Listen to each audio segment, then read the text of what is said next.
All right, welcome back. This is another lecture in Descriptive Physics, and today's topic, or this topic, is going to be sound and music.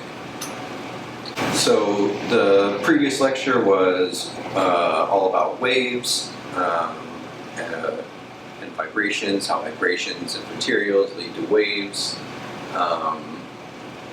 And we talked a decent bit about sound in that lecture, because sound is a type of wave. Hopefully you recall it's a longitudinal wave in air. So we talked a little bit about it. We're going to go kind of dive more into it this time, and yeah, see how that extends to what we think of as music. Okay, so the origins of sound is, like I said last time, sound is a wave, and it's produced by vibrations of materials. This is a good example of how vibrations produce waves. A couple of examples are when you say hit a drum head, right? The drum head vibrates up and down. The whole top of it's going to vibrate up and down, and that vibrating is actually pushing, compressing and decompressing the air beneath it and above it. And that compression and decompression, or rarefication is the term, is what produces this oscillation, this wave, this sound wave in the air, and we hear that difference in pressure as our sound.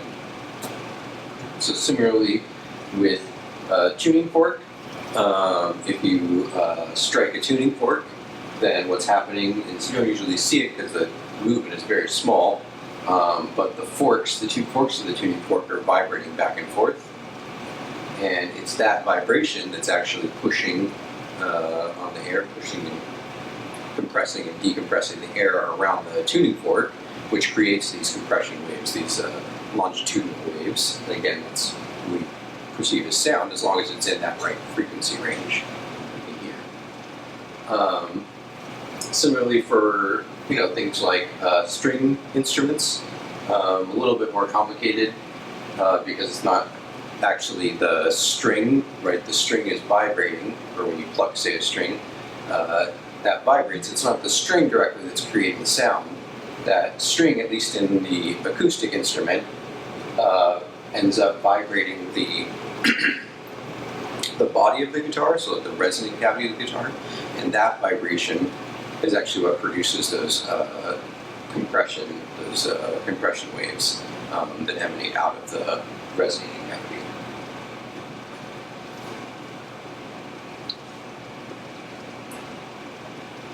So let's get a little bit of a picture, maybe.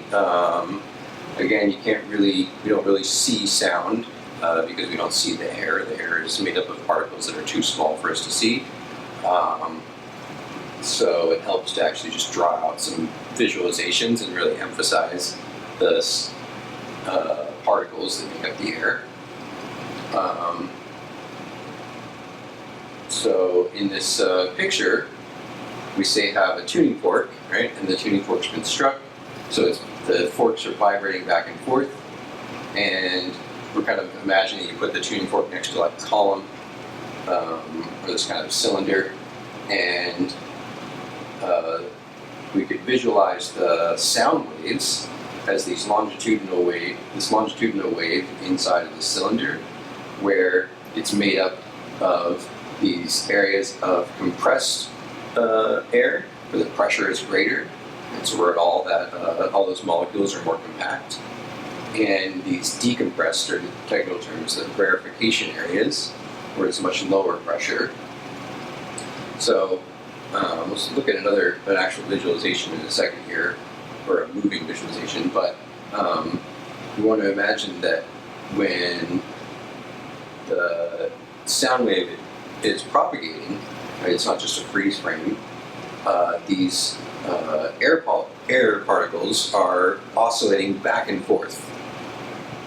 Being a longitudinal wave, the stuff that makes up the wave, air in this case, is actually moving parallel to the direction that the wave is traveling. So it's not that, say, a air molecule on the far left side is making its way to the far right side. It's actually moving constantly in one direction. The air molecules themselves are just oscillating back and forth, sort of, not in place, but in the same area. And the tuning fork is creating these compression areas, and that compression propagates out away from the tuning fork. So that's the wave. The wave is the movement of those compressions and decompressed areas, but the particles that make up the wave are just moving back and forth kind of in the same spot. So let's look at the moving visualization here. So yeah, so this is just that same kind of tuning fork, and again, the movement of the forks here is very much exaggerated. When you hit a tuning fork, the movements are quite small, right? But if you really exaggerate them, you kind of get a better idea of what's happening with those forks. So as the forks sort of push outward, that's when we get that compression region, right? You're compressing the air right outside of the tuning fork, and that compression is essentially what's traveling. That's the wave. But any of the particles right next to it, say the tuning fork moved out, it would push a particle out this way and compress with all the other air next to it. But then as it moves back in, that particle moves back towards where it was. Right? So the particles that are making up this wave are actually kind of just going together with this tuning fork. And that overall sort of area of compression is what travels away.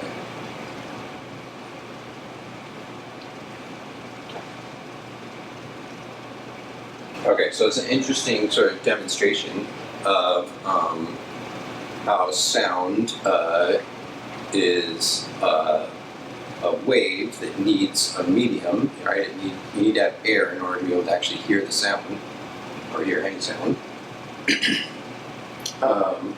What you can do is actually take, say, like a cell phone, and place it inside of a container, and a container that you can actually pump the air out of, so you can essentially create a vacuum inside of that container. And what you'll find is that if you pump all the air, or most of the air at least, out of that container, then if the cell phone is ringing, you're not going to hear it. Or maybe, I think in the example, or in the demonstration I'm going to show you in a second, they're just playing music with the phone,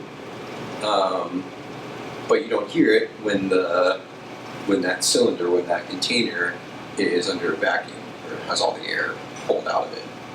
Because, and the reason is, when there's no air inside that container, the sound that your phone is trying to make, right, it has a little speaker, and that little speaker is kind of oscillating back and forth, but there's nothing there to hit, so there's no air molecules that it can start to move, and there's no way to actually create a compression wave there. There's nothing for that wave to travel through.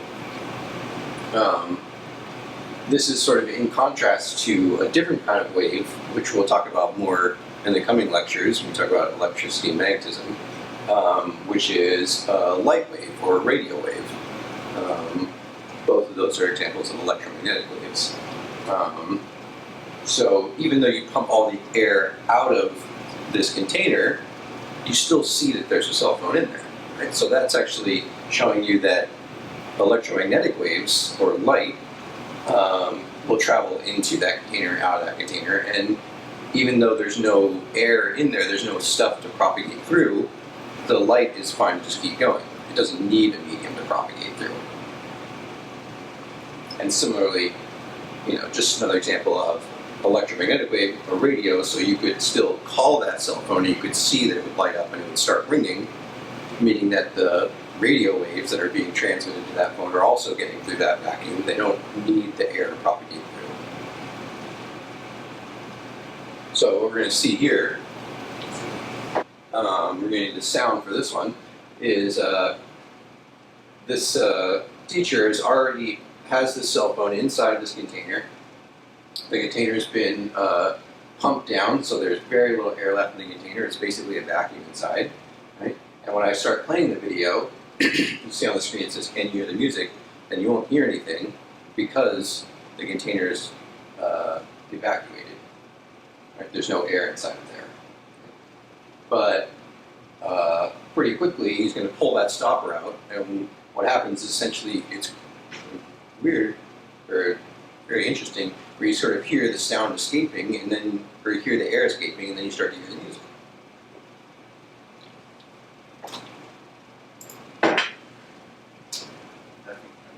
Can't hear the music.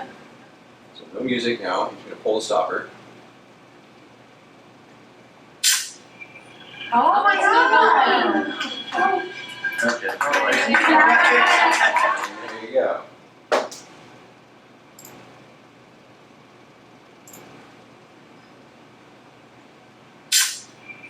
Oh my God! So I would encourage you to go and just watch this video on your own, because I don't know how well the volume's going to, that sound is going to come through this recording. But if you do go and just listen straight to the video, it's very interesting, because you can literally hear that. You hear the sound, that hiss of the seal breaking, so the vacuum breaking, and then you slowly start to hear that music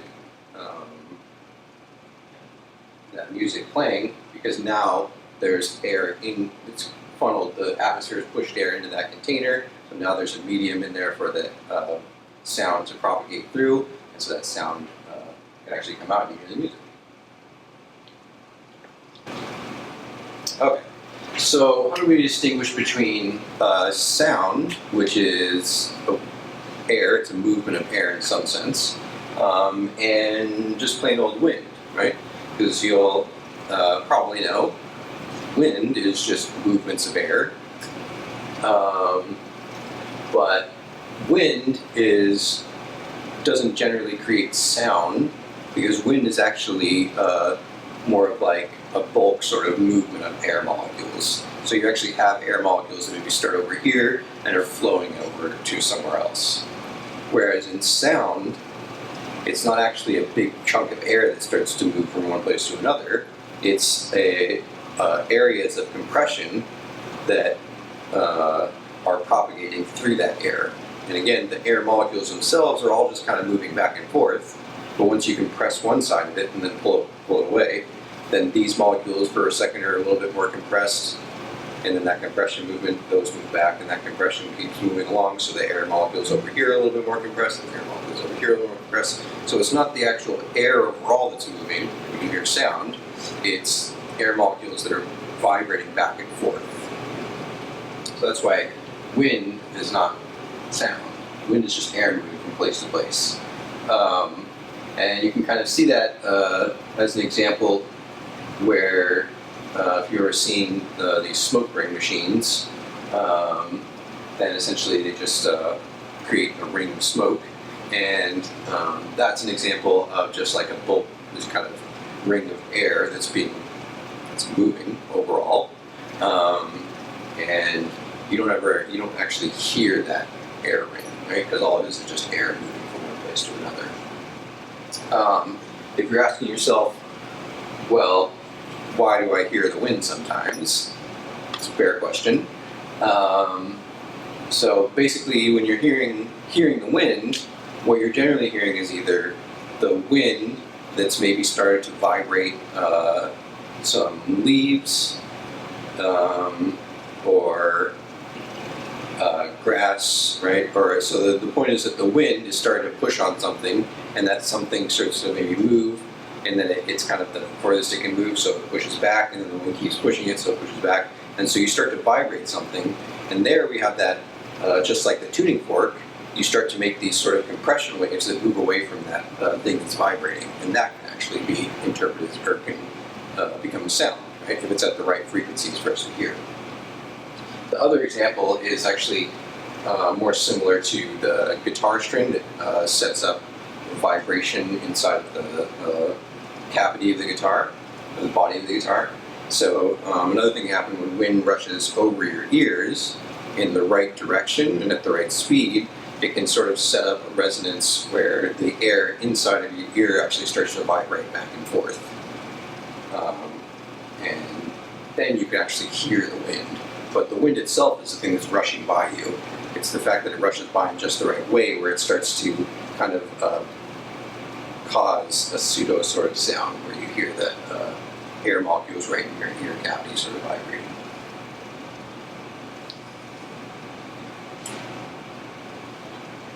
Okay, so then let's just see, we have a couple of questions here.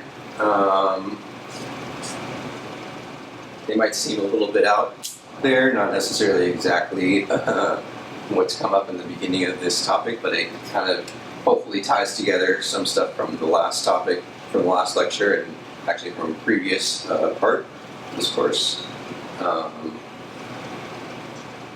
Yeah, so go ahead and hopefully hit pause. Take a second, write down an answer.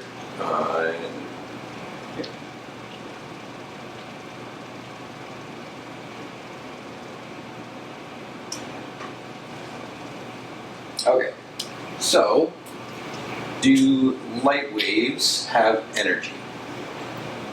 Well, I didn't harp on this too hard in the last lecture on waves, but one of the first things I said about waves, or told you guys about waves, is that all waves carry energy. They're all be able to transfer energy in one way or another, right? So yes, light waves carry energy, or have energy.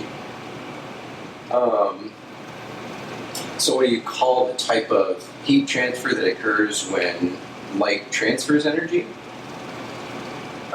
Well, if you recall from our discussions of heat and heat transfer, one of the three types of heat transfer was radiation. And radiation was transfer of heat via light, electromagnetic waves. So that we're, well, coming kind of back full circle around to the fact that now we're imagining, or we're kind of understanding a little bit better maybe what that wave, or just understanding more about waves in general now, and how light is a wave, and as light being a wave, it carries energy, and that energy specifically is what we call radiation. Do sound waves also have energy? Darn right they do. Yep. Just like all waves, sound waves carry energy. And one of the easiest ways to see that, or understand that, is like at the very end of the last lecture, talked a little about shock waves and sonic booms, right? And if you've ever seen a very large explosion or been near something that produces a very, very intense sound, right, you can actually feel that pushing on you, right? So you can feel that that's a way of experiencing the energy that sound waves are carrying. Going back up to an example of light waves carrying energy, well, obviously heat radiation is energy, and there's all different examples of that, but one of the ones that everybody's familiar with is if you are standing in the shade, you feel kind of cool, maybe depending on the temperature of the day, but if you're not standing in the shade, you're standing in direct sunlight, and you're getting all that light from the sun, you're getting all that radiation, and you heat up quite a bit, right? You feel that light, or the energy that that light is carrying and dumping into you. Alright, so, talk a bit about what sound is, how sound is created, but how do we interpret sound? How do we hear sound? Right? So here we have a little diagram of the human ear, and I'll just go through a little step process. This is like an overview, basically, of how we interpret, or how sound pressure waves end up being interpreted as sound. So we can go, as with just about everything we talk about, we can go a lot deeper into the process here, but this is a descriptive course, so we're not going to go too far into it.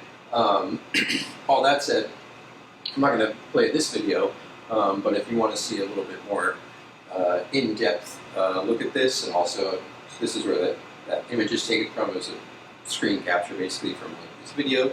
There's a pretty nicely laid out description of how the ear works. Right? So check out that video on YouTube if you want to see a little bit more detailed version of this. Right? So basically, there's sort of three main parts of the ear. You got the outer ear, the middle ear, and the inner ear.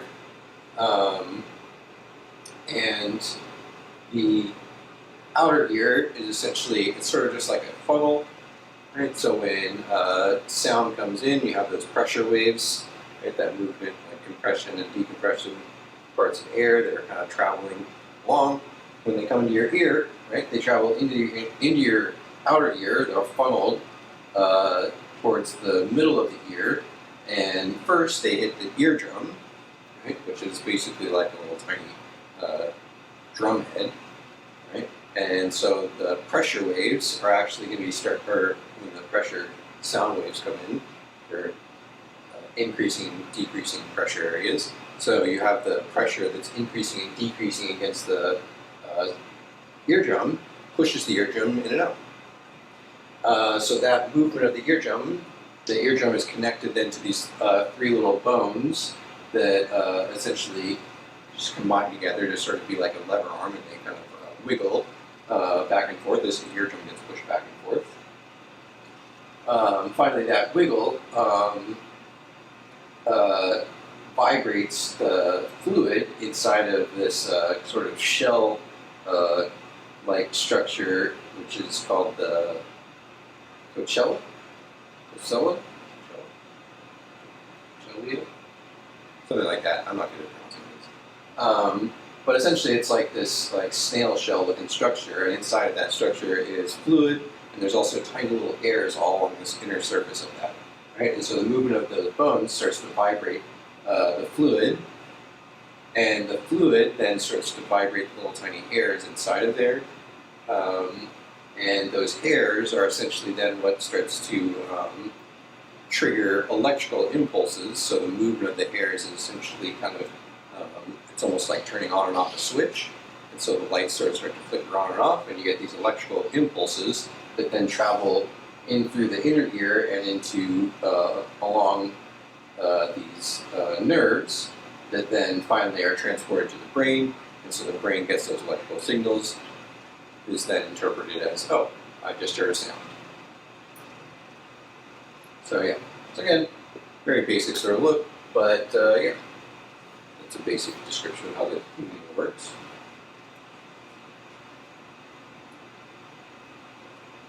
So from that, we can kind of understand maybe why your own voice tends to sound weird if you ever heard your own voice. And that's basically because you, for the most part, when you hear yourself speaking, the majority of the sound that I'm getting from my own voice is not from the sound waves that are going out of my mouth and wrapping around to my head or to my ear. Most of the vibrations that I'm getting in my inner ear and my middle ear are traveling actually through the tissue and the bone from where I have vocal cords, where they're producing those vibrations. So the stuff that I'm interpreting as a sound is not actually from the sound waves, this pressure waves that are coming around. It's actually more from vibrations that are transferring inside of my skull. So that's why I think you generally tend to get a lower pitch sound. But it also just sounds different overall. It's sound traveling through a different medium is going to sound a bit different. Yeah. If you've never heard yourself talk, then you could leave yourself a voice message and listen to it, or I don't know, maybe listen to your own social media post if you're talking to your own social media post or something like that, right? But most people at this point have probably heard their own voice, and yeah, it sounds odd because that's not generally how you hear your own voice. Okay, so something else about sound in general is, well, what we would just call how loud, or interpret as the loudness of a sound, right? And so how does that relate to sound as being a longitudinal compression wave? So the short version of it, or the very basic version of it, is that the loudness is directly correlated to the amplitude of the sound wave. And remember, for a longitudinal wave, the amplitude is basically a measure of how the peak pressure in that wave.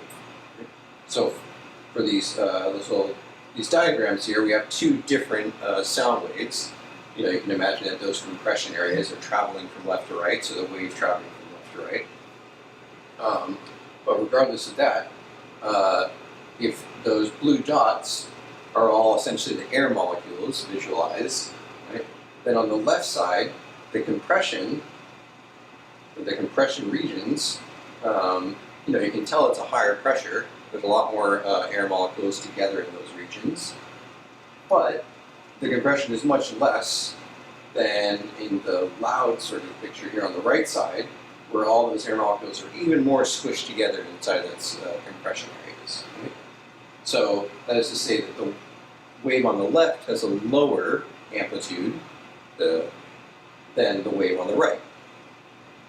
So these waves are in representing air molecules, and the frequency of these waves is within our hearing range. All of that. Then the wave on the left is going to be much quieter than the wave on the right, because it's directly correlated to that peak pressure in the compression wave. Let's see, I think I have a little visualization of this. Yeah. So this was the best sort of visualization I could find. It's actually sort of going maybe in the opposite direction that we're talking about, that we're thinking. But if you imagine these are two different waves, right? And on the left, we're actually seeing the compression waves. So we're visualizing those little dots as the air molecules, right? And those peaks, those wave fronts, are traveling from left to right, and the waves, the particles that make up the wave, the sound, the particles that make up that sound wave are just that air molecules that are vibrating back and forth. And when they hit this sort of membrane, this maybe drum, you can think about it could be like an eardrum. When they hit that, then the ones that have a higher peak pressure are actually moving that membrane a lot more. Right? There's a greater pressure that's being put on that membrane, so there's a greater movement, right? So that's sort of showing that the amplitude of that wave is larger, the movement that it causes is larger, versus this quieter wave where there's much less of a peak in pressure. You get much less of movement in the membrane, or in that drum head. And what's shown on the right here is essentially just the pressure that membrane, that movable surface is experiencing. Well, the pressure and also the amount of movement that it is. So that's why the pressure is directly correlating to the amount, that amplitude of the wave, and then also the volume of the wave. Right? So if these were both, say, like your eardrum and listening to different sounds, when your eardrum's moving a lot more, it's a lot more intense sound. It's a lot louder sound, so we interpret the louder sound, versus the down here might be somebody whispering at you. Okay, so we talked a lot about different sounds, but when it comes to describing the loudness of a sound, we could talk about it as the pressure, the peak in that pressure.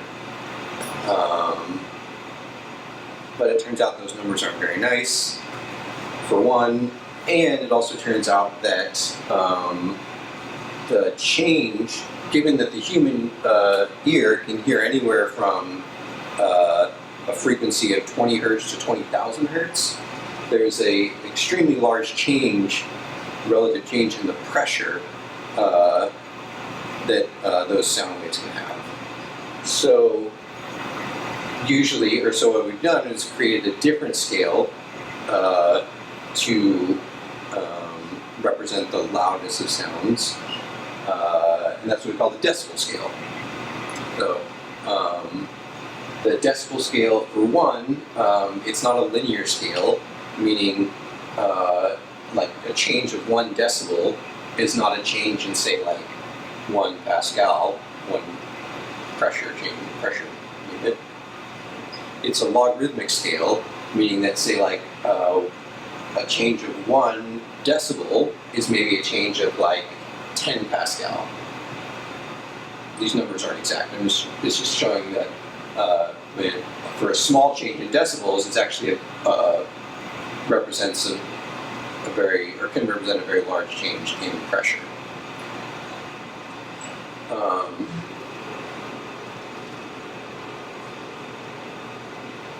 Yeah. So that in that way, it's similar to something you might be more familiar with as the Richter scale, or the scale that we use to represent the severity of earthquakes. The Richter scale is also a logarithmic scale, meaning that an earthquake that's, say, a 6 on the Richter scale is much, much less severe than an earthquake that's a 7. And even more so, a 7 is much less severe than an 8. Right? So like a change in 1 on the Richter scale is a huge change in actual severity. Similarly, a change on the decibel scale can be a very large change in the pressure. And the decibel scale, I'm not really sure. Oh, sorry. Yeah.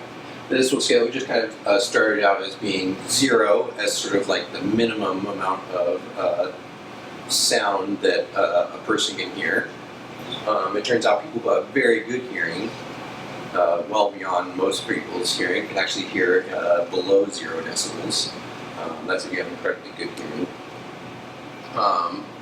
But essentially 0 is sort of like the average that anybody could hear, the lowest you could hear, and the scale goes up.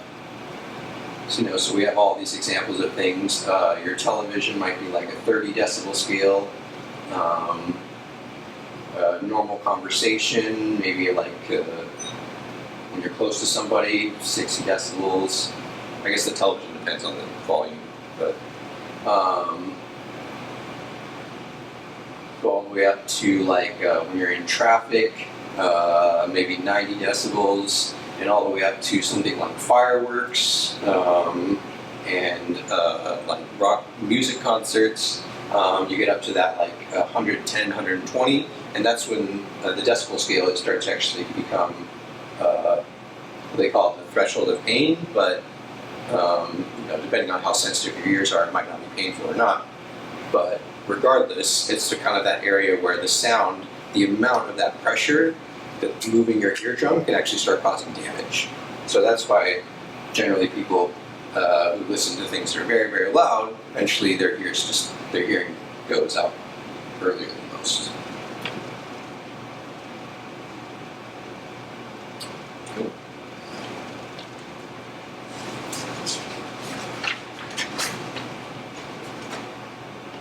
Okay. So we've been talking about just sound here, and that was just talking about the loudness of sound, or the amplitude of the sound wave. In the last lecture, we talked about some of the other properties of waves, one being the speed of a wave. And I told you in that lecture that the speed of a sound wave is about, I think it might have had 330 meters per second. This one says about 340 meters per second. It varies a little bit, but it's around there. So yeah, I mean, that's still pretty quick. And that's something like, it's a bit over 700 miles per hour, right?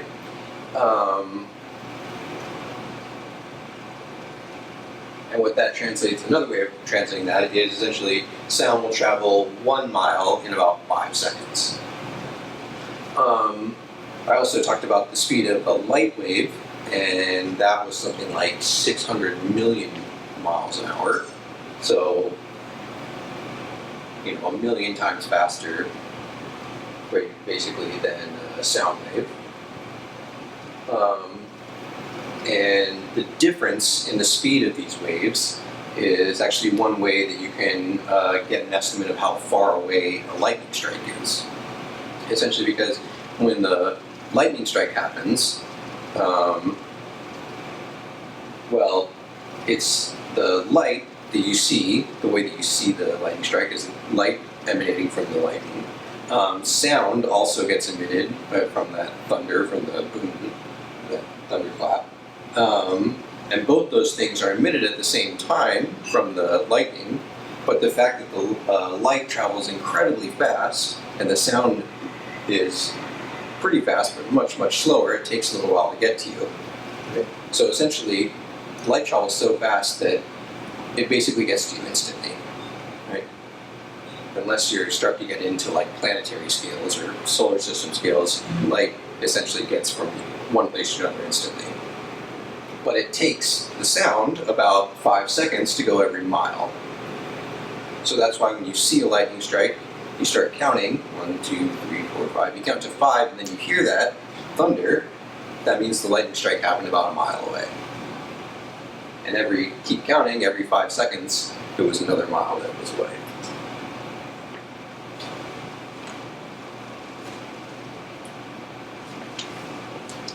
Alright, so some other properties of sound, and actually waves in general, but we're just going to talk about in terms of sound, is that sound reflects, just like waves, just like an ocean wave when it rolls up to the shore, reflects and rolls back out.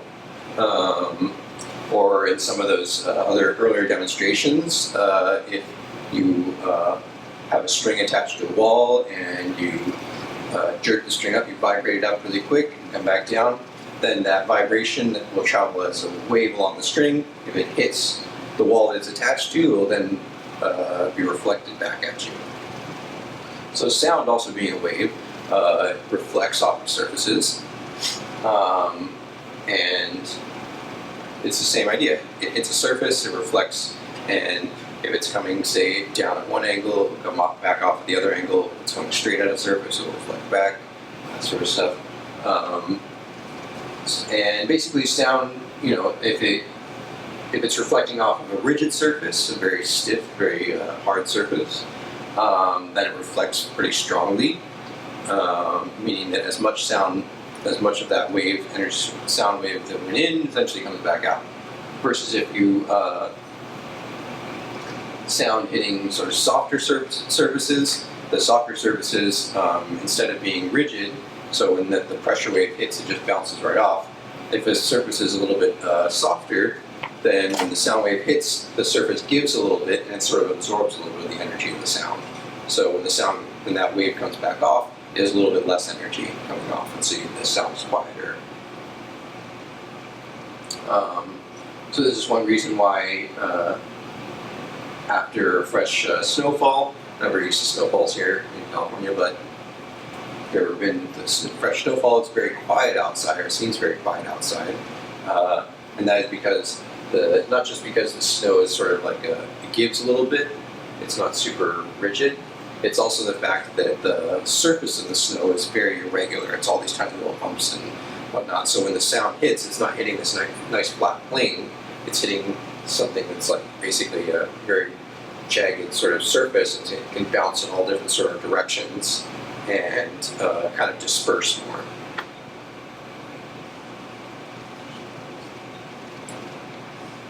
Okay, so on that same note about sound reflecting off of rigid surfaces versus softer surfaces, we take a look at these pictures here, and they're both two restaurants maybe,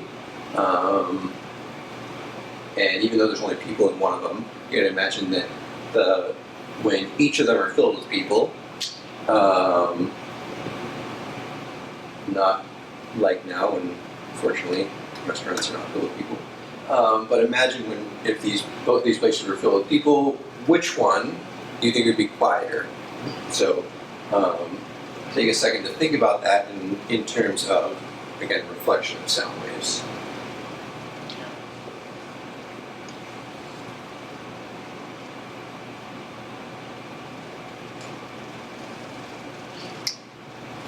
Alright, so hopefully you recognize that The left image, the walls of the restaurant are brick. Brick is stone basically. It's a very rigid, hard surface, right? So when the sound hits those walls, it reflects off and doesn't really lose any energy. So basically just as loud as the sound was that went in, as loud as it's going to be when it comes out.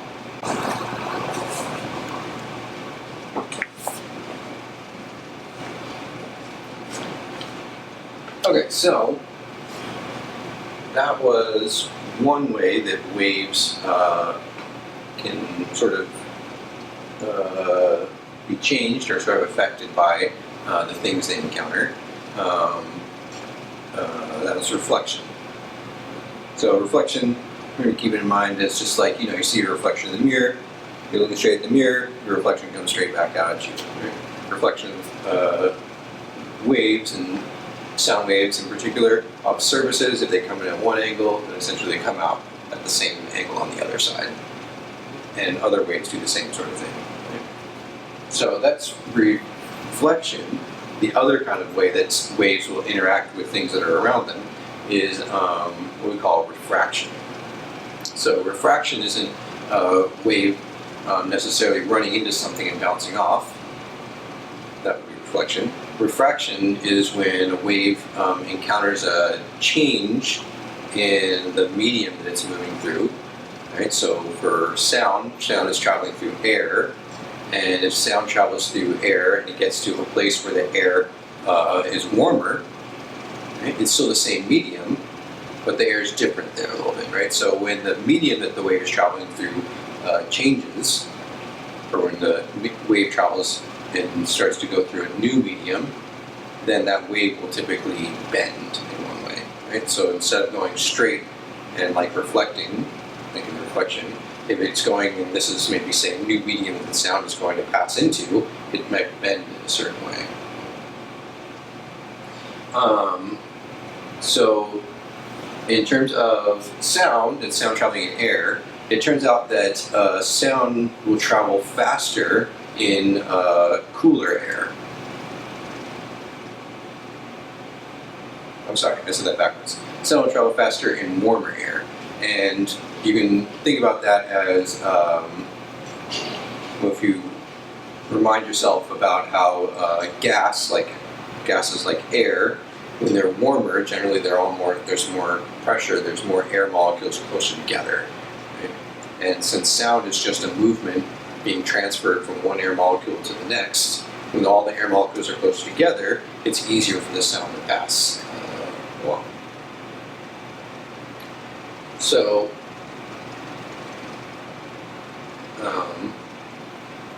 for example, if you are speaking, or in the picture we're showing here, this guy is playing a trumpet or something like that, and in one case, on the top here, the air right near the surface is very warm, and the air above is cool. Right? So in that case, the sound travels quicker through the warmer air and slower through the colder air. So you can imagine it's like two wheels of a car, where the one wheel is going a little bit slower than the other wheel. That means the car is going to start to turn. Right? This one's going faster, so it's turning. It's going more revolutions, going further. It's causing the whole thing to start to turn. Or in this case, going this way, this wheel is going a little bit faster, so you start to turn that whole thing. So that's why the sound wave will tend to travel upwards a little bit when the air is warm below and cool above. And then conversely, if the air was warm above and cool sort of closer to the surface, or closer to the ground, then the opposite sort of thing will happen, right? Where the sound's traveling along and the air above is traveling a bit faster, the air below it, so it starts to sort of bend down. Right? And these are both examples of refraction. One's refracting sort of upward, one's refracting downward. Yeah.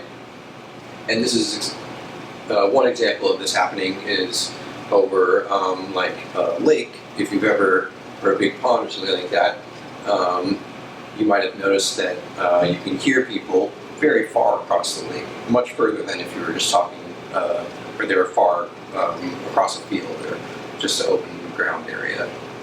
And the reason that is generally that the air is very cool just above the lake, or just above the lake surface. So when somebody speaks, the pressure waves, right, the sound waves that they're creating, don't just start to kind of dissipate and go up into the air and move up around everywhere. They kind of more get directed down along the surface of the lake, and in that way end up staying sort of more concentrated along the surface, and so they can kind of travel very far along the surface of the lake until they get to the far shore and start to kind of move back up again, and you can hear them.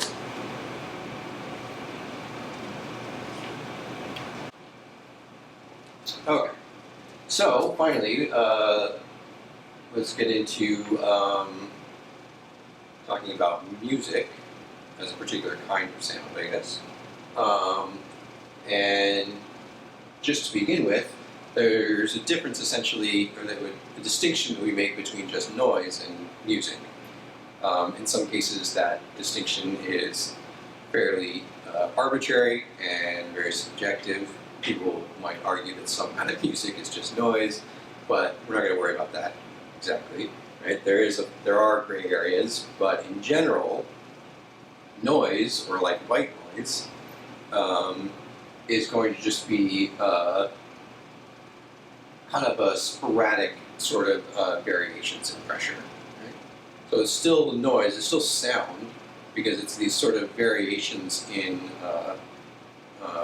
pressure, and it's this compression wave that's being created by something or other. But if we were to look at the pressure, or the way that pressure increases and decreases over a certain area, the wave travels along here, there's no real structure to it, or well, we wouldn't say that it's it just doesn't look very nice. Right? There's no repeating sort of nature to it. It's not periodic. It doesn't. So this is more of a picture of what sound might look like that we just call white noise. Versus music, we typically think of as being noise, but also noise that's periodic. It doesn't have a whole lot of, or not always, it doesn't usually have a whole lot of just random things going on. So if we look at the pressure wave, or the diagram of the pressure of a musical sound wave, then it looks much prettier. It's just this sort of nice, periodic looking, smooth change up and down. Right? Maybe you have these little wiggles along the top of the wave and then come back and move again. But the main thing that really distinguishes just regular sound from music is that music has this sort of periodic nature about it.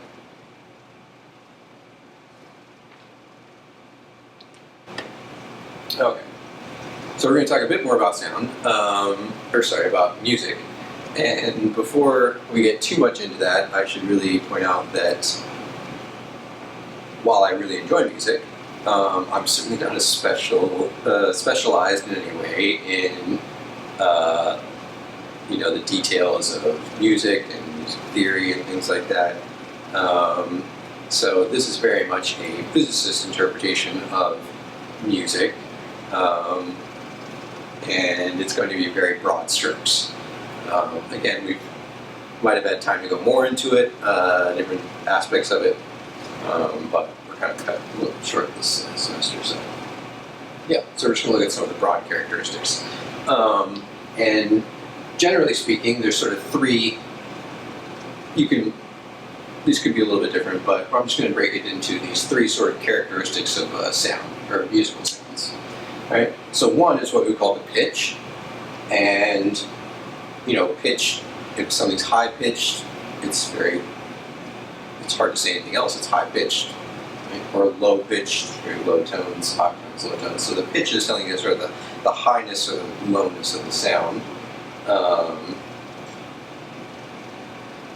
And essentially, in terms of the wave, the pitch is basically determined by the frequency of that sound wave, the pitch of the musical note.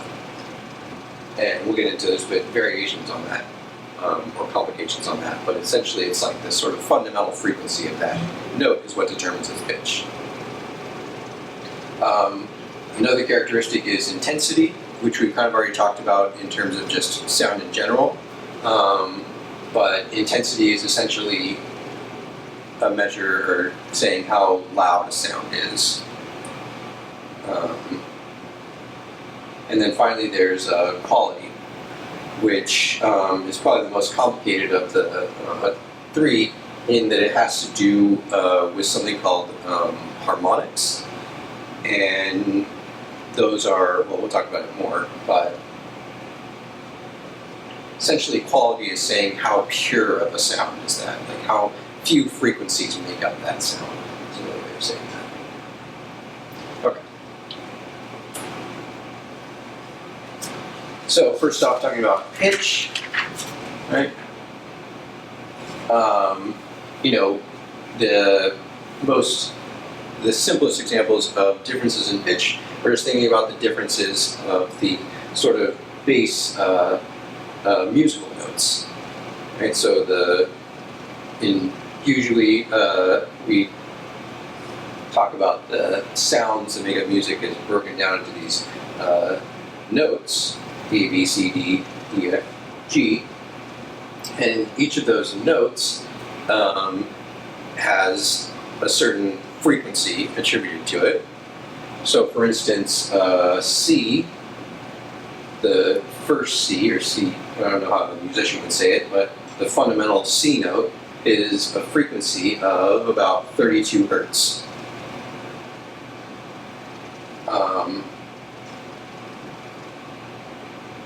And again, obviously I'm not very familiar with music because I don't know how the other notes relate to that. But each of those other notes has a particular frequency that it's associated with. And it turns out that you can play that same note, that's what's known as a different octave, if you play a multiple of that frequency. So if the fundamental C is about 32 hertz, then the next octave up is going to be twice that frequency, so about 64 or 65 hertz, right? The next octave up above that is going to be 3 times that original one, about 130 hertz, right? So that first one, that 32 hertz, that's that fundamental frequency. These other octaves, these multiples, are also called, in physics we call them harmonics, right? So multiples of that fundamental frequency.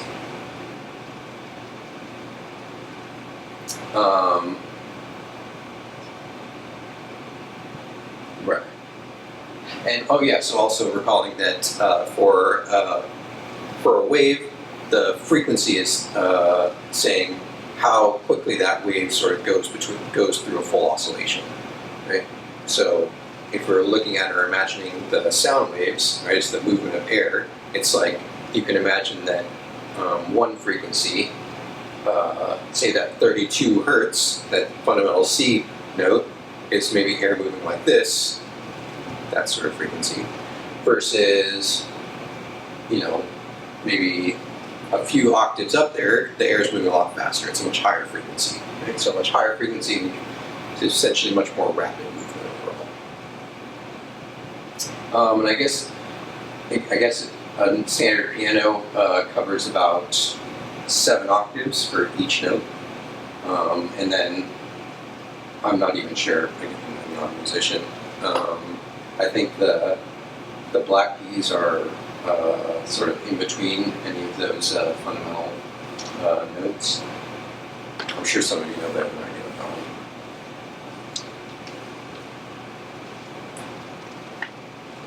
Okay, so the next characteristic was loudness, or the intensity of the sound. And again, we kind of already talked about this, where the intensity of the sound is basically related to the amplitude of that sound wave. And again, in longitudinal waves, like sound waves, the amplitude is a measure of the peak pressure in the wave, right? Or how high does that pressure get in that wave. So that's sort of basis is just how high, what's the pressure in that wave. right? But it turns out that the loudness of a sound is actually not just dependent on the peak pressure, because the loudness in a way is dependent on how our ears have evolved to interpret sound. And it's not just essentially how much the eardrum will move, so that would be sort of determined by the pressure in the wave, just the amplitude of the wave. But our ears are more attuned to pick up particular frequencies, or maybe easier to tune into different frequencies. So even though we hear frequencies from, say, 20 hertz to 20,000 hertz, there are some areas of that spectrum where our ears are just more adept to absorbing them, maybe think about it, interpreting them. Right? So all that is to say that you can have a sound that is 80 decibels, right? Remember, decibel was a measure of the loudness of the sound. And even though 80 decibels, remember, and we call decibels was a measure of the pressure of that wave, right? So decibels, both 80 decibels mean they're both the same pressure. But if one of those sounds is at 3,500 hertz, it turns out that's going to sound almost twice as loud as a sound with a frequency of 125 hertz.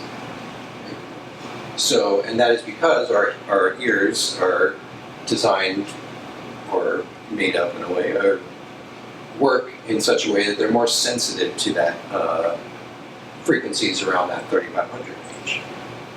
So it turns out that the loudness of the sound is, yeah, for one, it can be measured by the peak and the pressure of that sound wave, but it also turns out that due to the way that our ears are have evolved, there's particular areas in our frequency ranges that are just more sensitive to overall.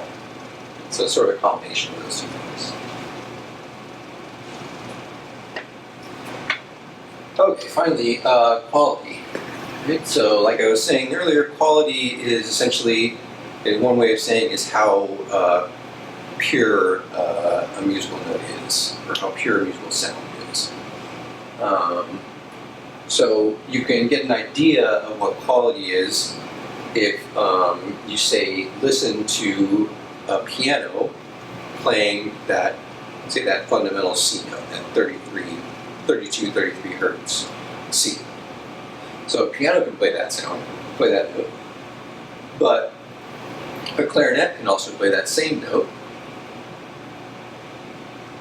and they sound very different.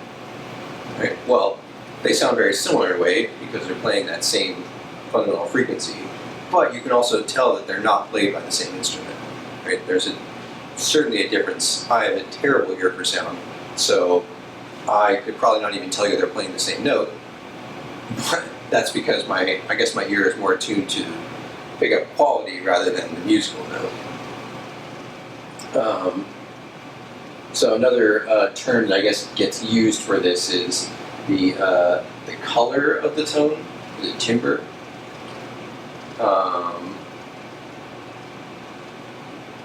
Yeah, and so it seems like timbre is sort of another way of saying quality. This is a little bit confusing for me, some of these terms. And essentially it's sort of a catch-all for things that aren't included by pitch that we already talked about, loudness, and one other characteristic that I didn't really talk about was just the length of the tone, is how long you hold that tone for.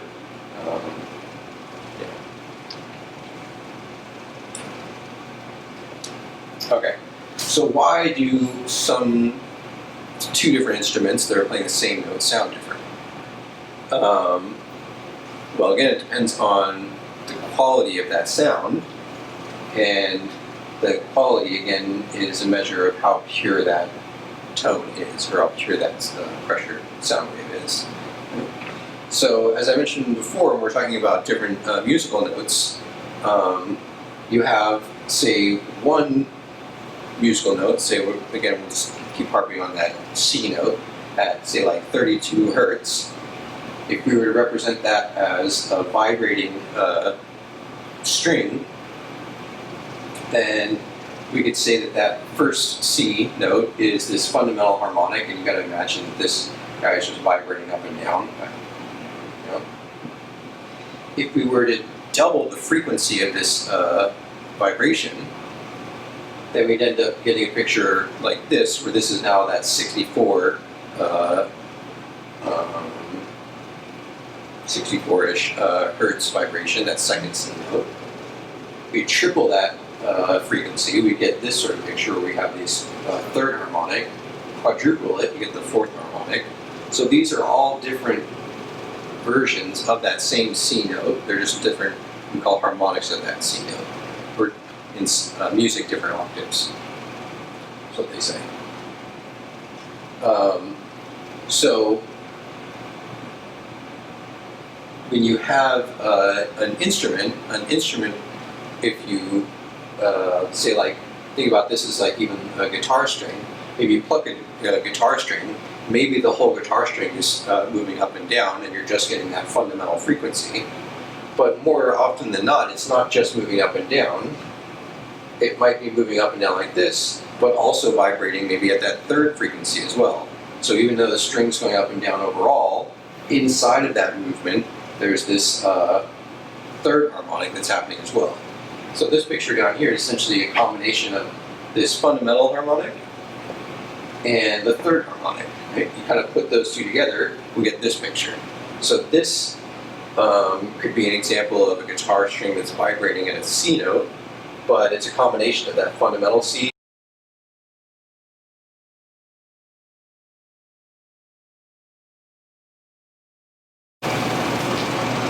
Alright, so finally, a little bit more about quality of musical sound. And as we saw on the last slide, that quality is essentially a measure of how many different sort of frequencies are overlapping on top of each other.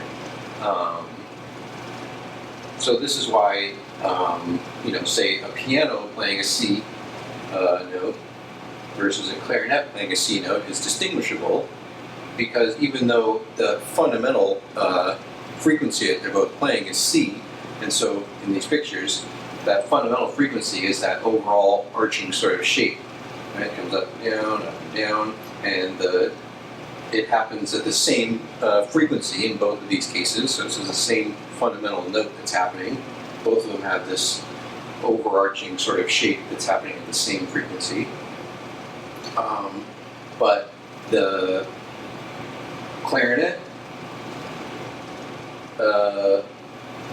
well, for one, it looks like there may be more higher frequencies, higher harmonics on top of that frequency. And yeah, it's mostly probably just that. There's, instead of, in that last slide, we have a picture where there's that first harmonic and the third harmonic overlapping. This is an example where you have first harmonic, a third harmonic, a fifth harmonic, a 12th harmonic, 13th harmonic, right? You have a bunch of these harmonics stacking on top of each other, and you end up getting a wave, a sound wave, that has a lot of these more sort of jagged regions on this up and down motion. Where the piano would have that too, but it just has a bit less of that. So our ears are attuned to hearing these subtle differences in those, having those higher harmonics present or not. So all that said, call it quality, and you say it as, I'm saying it as a measure of how pure a tone is. It has nothing really to do with how nice a tone is or how good it is, right? All that has to do is an interpretation. It's a subjective call. You like a certain kind of music, or you don't like it. So these are just ways of being a little bit more, being more consistent, in particular about how we talk about music. It's not to say that one kind is maybe better than another. Right. So that's all I got for this lecture on sound and music. there's much more to say right now. So I guess I'll just end there and say best wishes again to you all, and I hope you're doing well.